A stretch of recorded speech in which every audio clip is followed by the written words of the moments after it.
Fala aí, Marvete, Rodrigo, trazendo pra vocês mais um vídeo de primeiras impressões.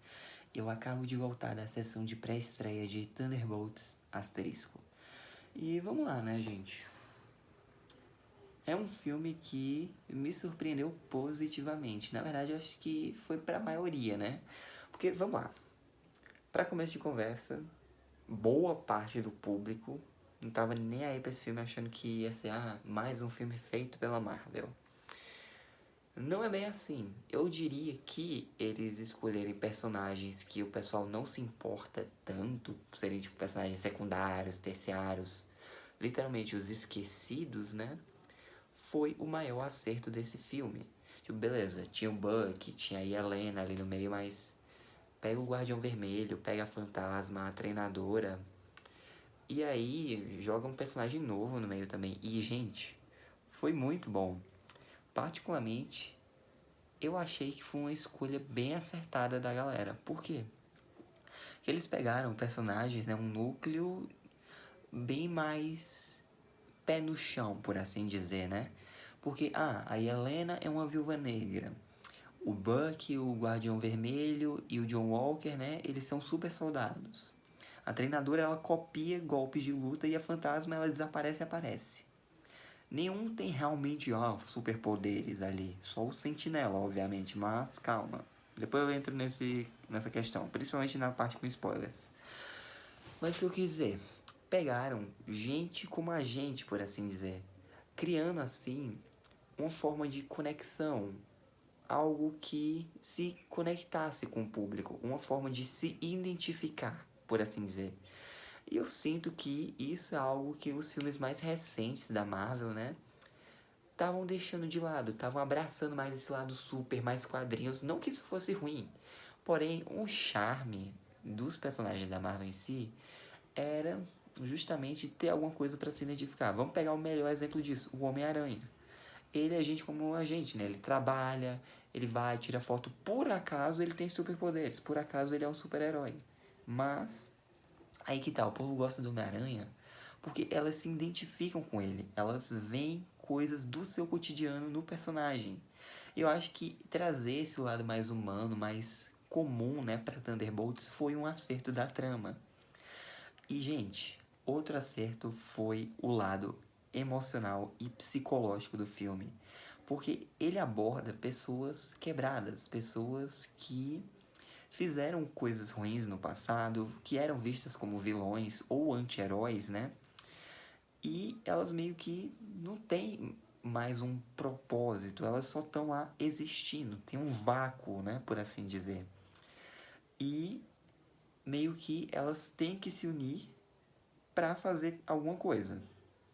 Não vou dar muitos detalhes, mas isso é o bacana, porque ao pegar um monte de gente sem propósito e juntá-los para fazer uma coisa, acaba dando um sentido para a vida deles.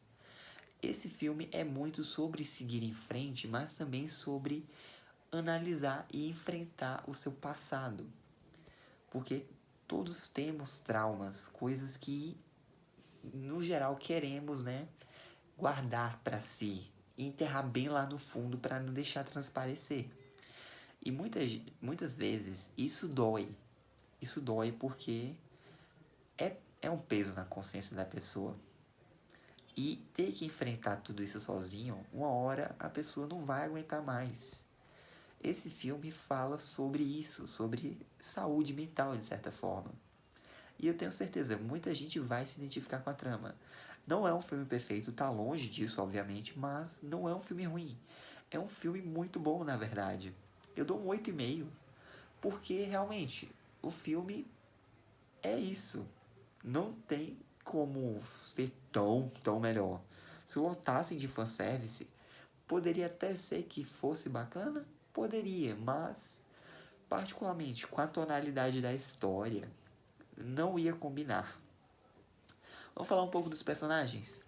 A Helena, ela é o coração do filme. Ela é, né, a protagonista mesmo. É muito bacana, porque nós podemos ver mais como ela tá lidando com tudo, como que é... O que aconteceu depois de Gavião Arqueiro com ela, né? Tipo, ela perdeu a Natasha. ela e o Alexei não estão meio que se falando faz um tempo. A Melina, a gente nem sabe se morreu, sumiu, foi embora. E aí que tá. A Helena só tá passando de missão atrás de missão. Ela não, ela meio que não tem uma vida. E aí, né, ela é jogada nessa confusão que tá acontecendo. E os outros também. O John Walker mesmo tinha esposa e filho, mas ele ainda tem, né, aquele lance de, não deu certo como Capitão América.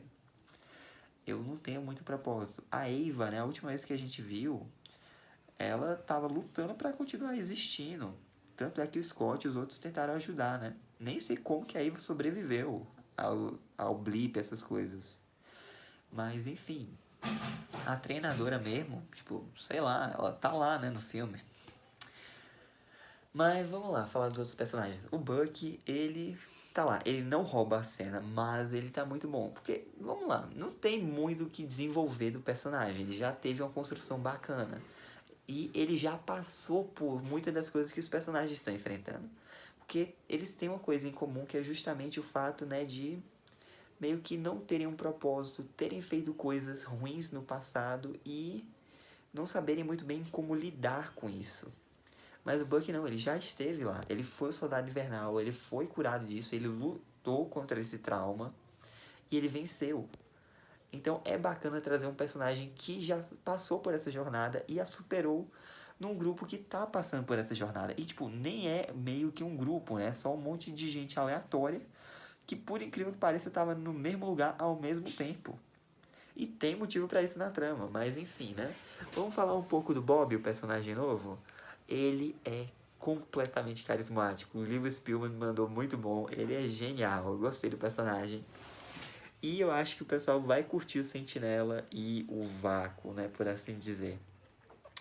O John e a Ava, né? Que é a fantasma, eles têm seus momentos bons no filme.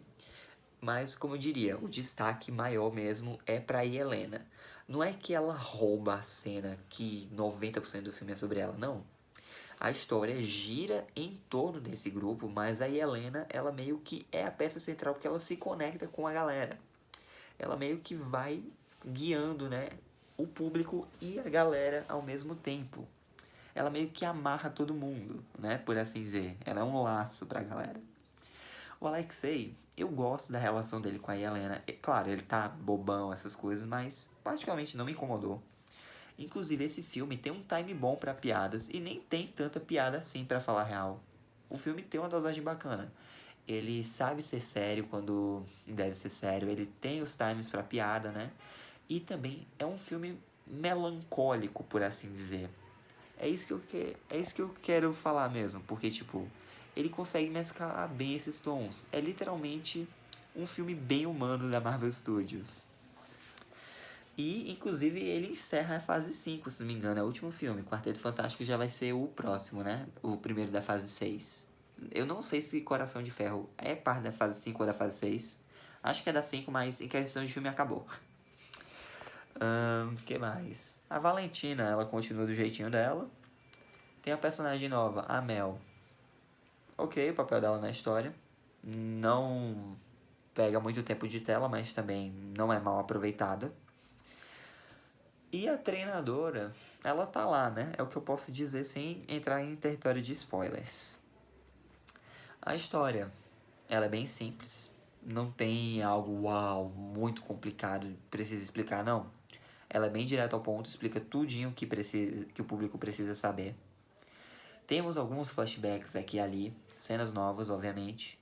Mas é isso. Eu diria que a mensagem central do filme é sobre saúde mental. É sobre esse lance de você não precisa enfrentar, né? Carregar seus pesos internos sozinho. Pode ser algo que você nunca vai esquecer? Claro. Mas se tem alguém lá contigo, é mais suportável.